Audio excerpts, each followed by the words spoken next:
Hello and welcome to the broadcast KA Investigates. I'm your host, KA. In today's show, I'm going to be following on from a topic that I raised in my previous video, and I'll put the link in the description below.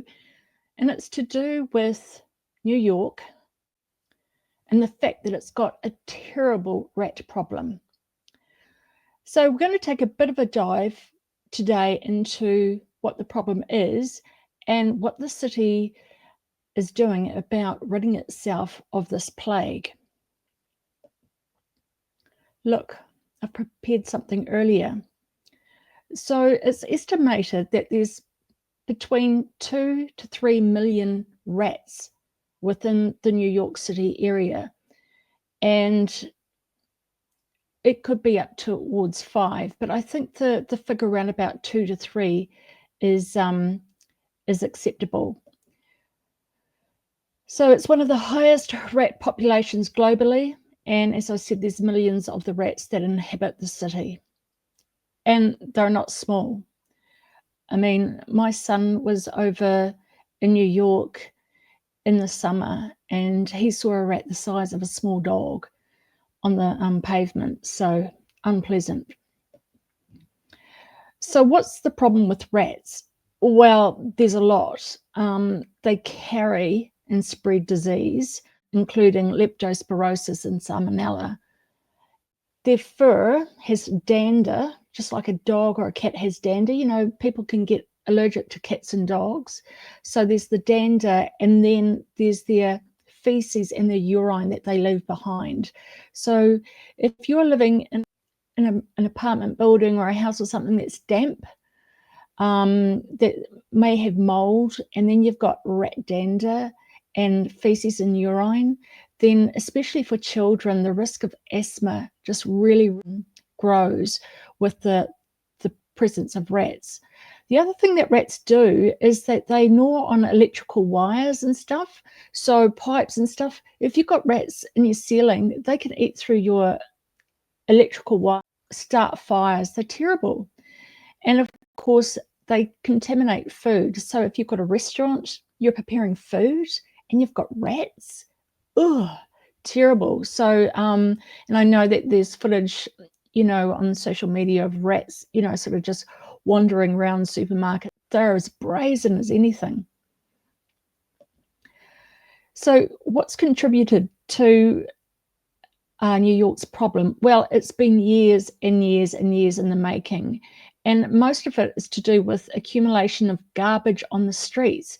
Can you believe it? A sophisticated city like New York, where people just bag up their rubbish, food scraps, the lot, and then they just pile it in bags on the side of the road, waiting for rubbish collection. And you think if your rubbish is sitting out in the heat of the sun for up to 24 hours before it's collected, it's a rat's paradise. No wonder they're thriving on the streets of New York City. So this garbage, of course, provides food sources for the rodents, and then the population just keeps exploding.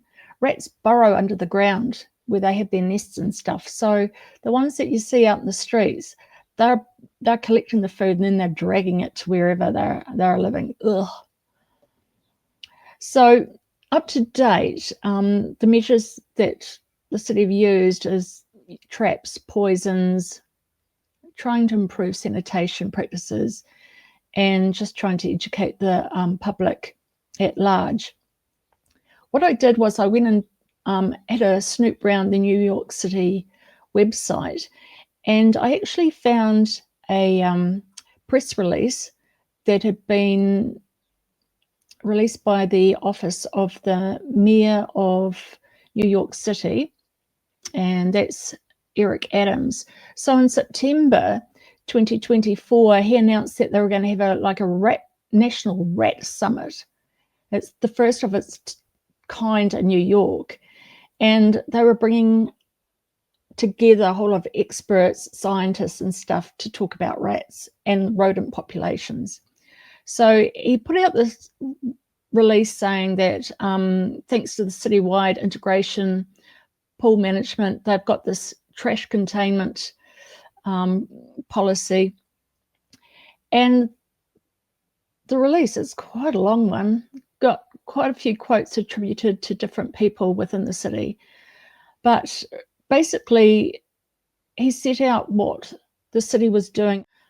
So they really want to get the rats off the street, the rubbish into containers.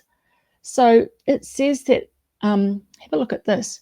He even, in April 2023, he appointed Kathleen Karadi as citywide director of rodent mitigation and announced the new Harlem rat mitigation zone.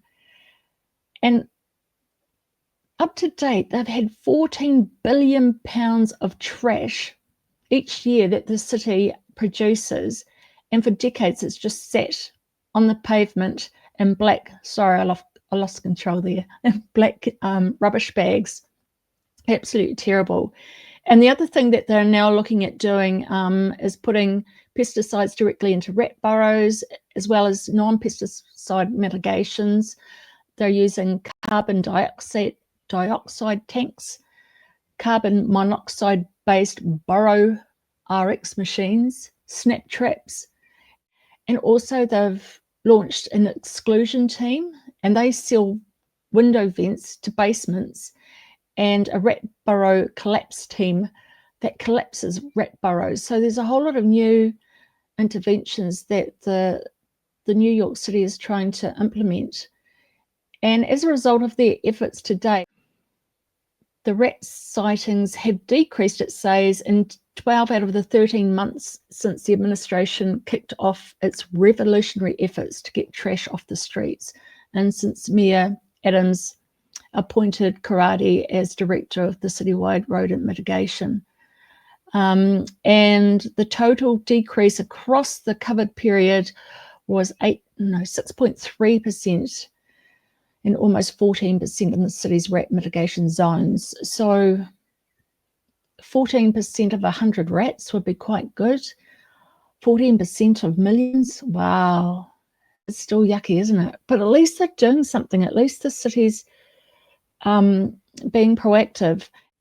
I did reach out to the press office for New York City, but and just asked basically, well, what was the outcome of this National Rat Summit, because obviously there was a lot of talking heads involved, and it would seem that the city was well on its way to doing good stuff anyway. So I just wondered what the outcome of the summit was, and whether the resources spent and utilised getting everyone together is paying off for the city, but I haven't heard back.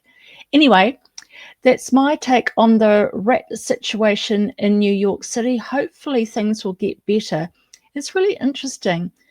I come from a country of 5 million people. So that's our total population is just over 5 million people.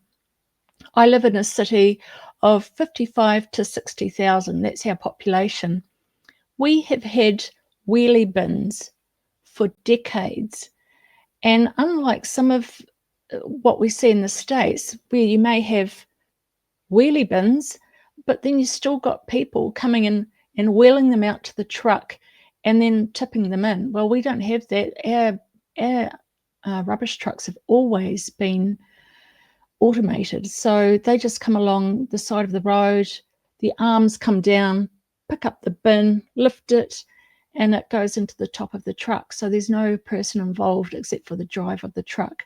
So we've got that, plus our recyclings in bins as well, same system. So it seems so weird in a way that New York is really so sophisticated in so many ways culturally, but environmentally, it's behind the times greatly. And I just hope that the city eventually will clean up and you'll be rat-free. Thanks for watching my video today. I'll see you next time. Bye.